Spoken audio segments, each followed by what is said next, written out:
Good morning, everyone. It's Lee Henson, president and founder of Agile Dad, and it's time for today's episode of the Daily Stand Up. So, without any further ado, let's get started. It's Friday.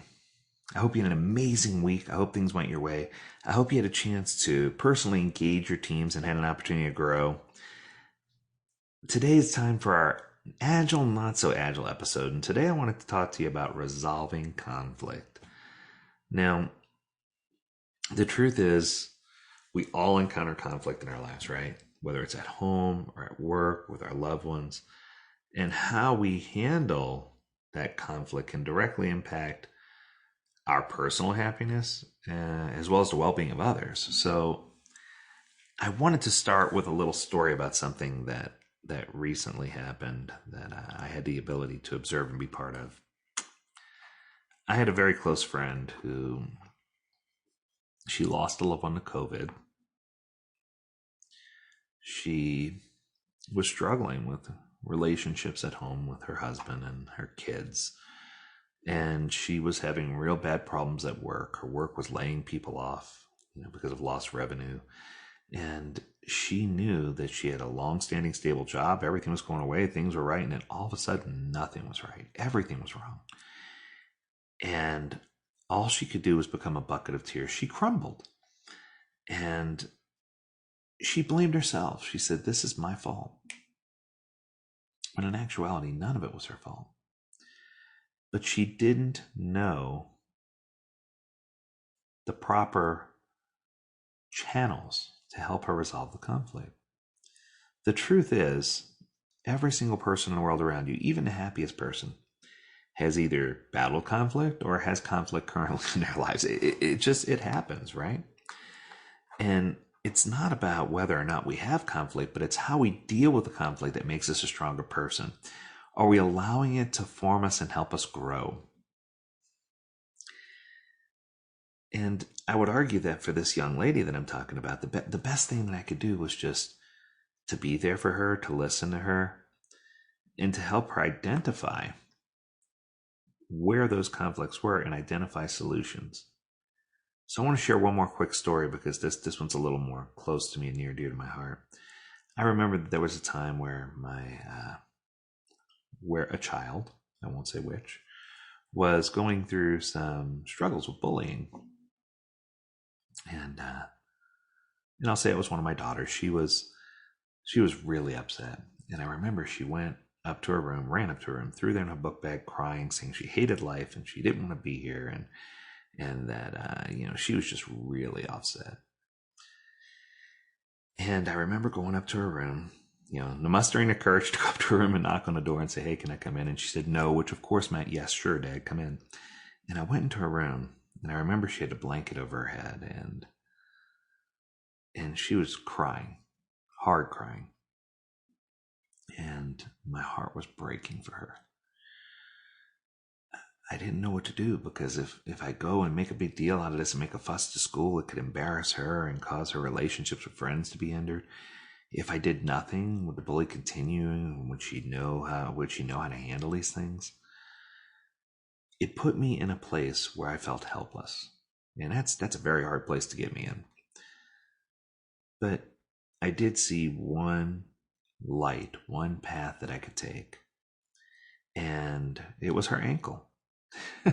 Her foot was sticking out from under the covers, and I sat there, and without saying a word, I remember I sat there for probably 30 to 40 minutes, and as strange as it sounds, I just massaged her ankle and her foot.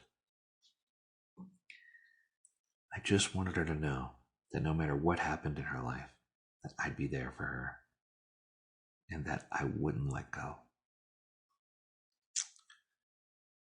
That day changed my life forever. And later I learned that day changed her life forever. She came out from under the covers and she was a ball of tears and she hugged me tight, the tightest I've ever been hugged. And she said, "Dad," she says, "you know why I love you so much?" I said, "Why?" She goes, "Because you don't care." Now that immediately almost sent me into a frenzy. I'm like, "What do you mean I don't care?" But then I realized what she was saying. She's like, "No, you don't care about what other people think. When you're with me, nothing else matters." And she was right. And I think that sometimes we lose focus of the things that are most important to us, especially during times of conflict, especially during times of strife. So I wanted to come up with a formula of 3 things that you could do during times when you're facing conflict. 3 things that you can do to help you recenter, if you will, and help be a guide for you, so that you can get past the conflict, and so that you can help others around you. And I think number one is understanding that it's not your fault. I'm going to go here. Even if it is your fault, it's not your fault. So let me explain what I mean by that. Unless you did something with malice to hurt someone else, unless you did something with the intent to cause harm, I would argue that you didn't do it on purpose. It was just a sequence of events that caused something to happen. And if it's a sequence of events that causes something to happen, there's often times where you have no control of that sequence of events. Now, you can control how you feel personally, but there's no way that you can control the way or emotions of another person. You can't control those. No one can make you feel a certain way. So I think that you need to get past the guilt and the blame, and you need to realize that, okay, even if it was something I did that caused ill feelings, as long as I didn't do it with malice, it's now an opportunity for me to grow and learn from, and it's an opportunity for me to extend myself to help someone else. You can't look at it with fault unless it was done with intent. Step 2 is to take a step away, right? Remove yourself from the environment. I think a lot of times we stay in a toxic environment, and it thwarts our ability to make good decisions. It thwarts our ability to press forward, and it really causes us to dwell on bad things. If we go for a walk, take ourselves out, right? Just remove ourselves from that place, that poison. What we'll quickly discover is that we can think more clearly because we're out of the environment that's causing harm. And then third, of course, is to find a way to create a cooling off, whether it's stepping away and counting to 10, whether it's going into a meditation mode. Now, many people, when I say meditation, automatically drift to deep meditation of a spiritual nature. While that meditation is really good and positive, and I encourage it, I think that what I'm talking about is more from an introspect perspective. Even if you're just quiet for a few seconds, count to 10. Even if you just remove yourself and become at peace, find out where your center is. And sometimes that center is what grounds us and helps us understand how life functions. And it helps us be better both at home and at work. We're not immune to these problems, nor will we ever be, unfortunately.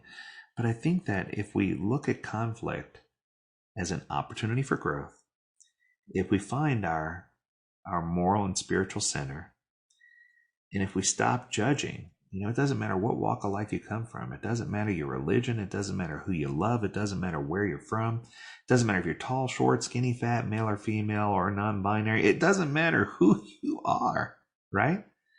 As long as you know that you're a precious, precious person, that you are someone of great worth and value, that you have people that love and care for you, and that you are placed on this planet to make a difference and to do something to uplift or change the environment for someone else, or to change the world for that matter.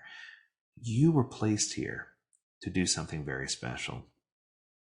And I can tell you that I truly do appreciate all the people who are placed in my path, and I look for opportunities to let them know about that, because I think it's so important for us to get past all of our bias and to come to a place where we feel well-centered and grounded, so that we can make a difference in the lives of others. So I hope that if you're feeling any pain, or that if you've had any conflict in your life, that you can focus on these 3 things, and that you can be at peace with what's happened.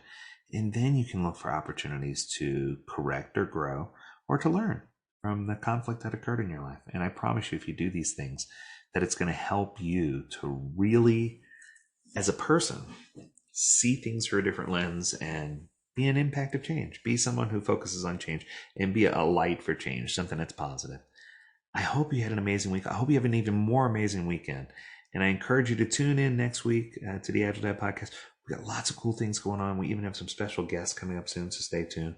And as always, we encourage you to stay healthy, stay well, and stay agile. Until Monday, my friends, do take care.